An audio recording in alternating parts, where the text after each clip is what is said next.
कुछ कार्यक्रमों को लेकर जानकारी? बिल्कुल, देखिए जिस तरीके से अगर हम संविधान दिवस की बात करें तो आज 75वीं वर्षगांठ है और इसे भारतीय जनता पार्टी की तरफ से भव्य तरीके से बनाने की पुरजोर यहाँ पर कोशिश की जा रही है। बीते कल से ही संसद का सत्र शुरू हुआ और हमने देखा कि किस तरीके से अडानी मामले को लेकर विपक्ष ने हंगामा किया। लेकिन जो चुनाव अभी राज्यों में संपन्न हुए हैं, चाहे हरियाणा की बात करें, महाराष्ट्र या झारखंड की, तो वहां पर संविधान को लेकर ही विपक्ष हमला बोलता था। और आज के दिन की अगर बात करें तो भव्य तरीके से कार्यक्रम आयोजित आज के दिन किए गए हैं पुरानी संसद में। जिस तरीके से राष्ट्रपति द्रौपदी मुर्मू भाषण देगी और वहां पर कार्यक्रम रखा गया है। और उसी तरीके से अगर हम हरियाणा राज्य की बात करें तो हरियाणा में भी राज्य स्तरीय कार्यक्रम आज आयोजित किया गया है। जो मुख्य कार्यक्रम है वो कुरुक्षेत्र में रहेगा। सुबह 11 बजे नायब सिंह सैनी हरियाणा के मुख्यमंत्री उसमें शिरकत करेंगे मुख्य अतिथि के तौर पर। और हरियाणा में संविधान दिवस को भव्य तरीके से आज मनाया जा रहा है।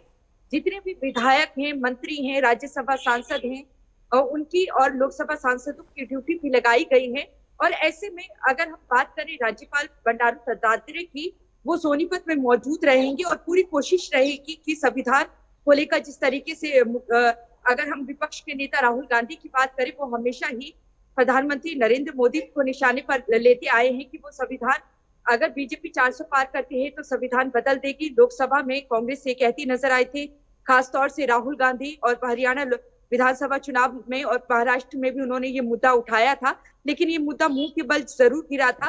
और आज संविधान के बारे में ही लोगों को जागरूक किया जाएगा और संविधान में क्या कुछ बदलाव हुआ है उसके बारे में भी जो हरियाणा की अगर बात करें तो यहाँ पर राज्य सरकार बताएगी। और वहीं अगर हम दिल्ली देश की राजधानी की बात करें तो राष्ट्रपति के साथ साथ लोकसभा अध्यक्ष भी अपनी बात इस पर रखेंगे।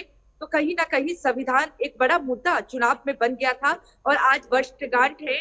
और 26 अगर बात करें आज ही के दिन संविधान सभा की तरफ से 26 नवंबर को 1949 को ये पारित किया गया था संविधान को। हालांकि इसे अपनाया 26 जनवरी 1950 को था, लेकिन 2015 में केंद्र सरकार की तरफ से जो अधिसूचना जारी की गई थी उसमें साफ तौर से ये स्पष्ट किया गया था कि आज के दिन को संविधान दिवस के रूप में मनाया जाएगा। और यही वजह है कि भव्य तरीके से इसे बनाया जा रहा है। और महाराष्ट्र में जो अभूतपूर्व जीत भारतीय जनता पार्टी की हुई है, तो ऐसे में बीजेपी चाहती है कि संविधान को लेकर जिस तरीके से हमला विपक्ष बोलता नजर आया था, कई बदलाव संविधान में नजर आए जरूर थे, लेकिन अब उसी संविधान के जरिए जो मौजूदा पार्टी सत्ता पार्टी है या केंद्र की बीजेपी सरकार है, एनडीए की जो सरकार है, वो विपक्ष को घेरता हुआ नजर आएगा। जी बिल्कुल ईशा, तो विपक्ष को घेरने का काम करेगा और ऐसे में हरियाणा में भी विभिन्न कार्यक्रमों का आयोजन हो रहा है। हम चाहेंगे कि अगर कार्यक्रमों की मिनट टू मिनट स्केड्यूल की भी जानकारी हो आपको तो वो भी आप दर्शकों के साथ साझा करें।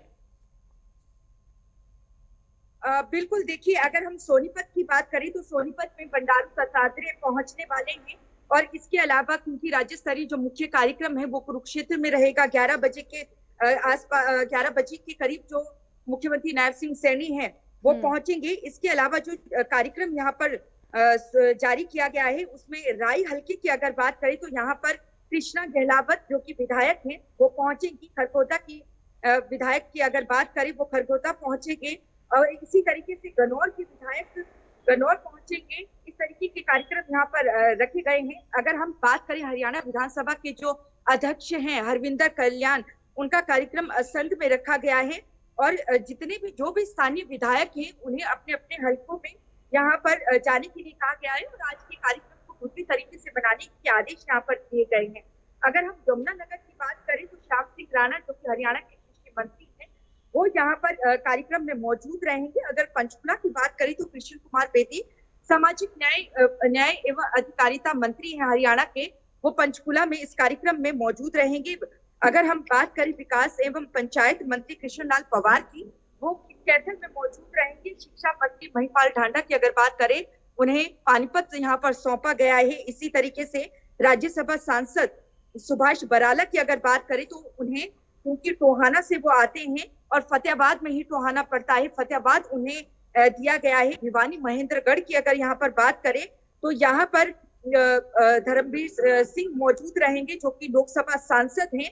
और इसी के साथ अगर हम वन मंत्री की बात करें राम नरवीर की, उन्हें गुरुग्राम सौंपा गया है। एक भव्य तरीके से कार्यक्रम यहाँ पर आयोजित किया गया है, लेकिन यहाँ पर देखिए नजरें तो देश की राजधानी दिल्ली पर ही टिकी रहेगी कि किस तरीके से ये दिवस बनाया जाता है, क्योंकि बड़े नेता आज पुरानी संसद में जुटेंगे, विपक्ष भी और पक्ष के भी, और वहां पर राष्ट्रपति द्रौपदी मुर्मू अपना भाषण देगी। हालांकि विपक्ष की तरफ से इसे भी कहीं ना कहीं मुद्दा बनाया गया था और उनकी तरफ से ये कहा गया था कि संविधान दिवस के मौके पर प्रधानमंत्री नरेंद्र मोदी अपना भाषण देंगे, लेकिन जिस तरीके से संसदीय कार्य मंत्री किरण रिजिजू की तरफ से बयान जारी किया गया, उनका कहना है कि विपक्ष कहीं ना कहीं इस मुद्दे को भी गलत राह पर ले जाता हुआ नजर आ रहा है। इसे प्रधानमंत्री नरेंद्र मोदी संबोधित नहीं करेंगे बल्कि राष्ट्रपति संबोधन करने वाली है। लेकिन क्योंकि हरियाणा में इतिहास रचा है, बीजेपी ने तीसरी बार यहाँ पर पहली ऐसी पार्टी बनी है जो सत्ता में काबिज हुई है। यही वजह है कि भव्य तरीके से यहाँ पर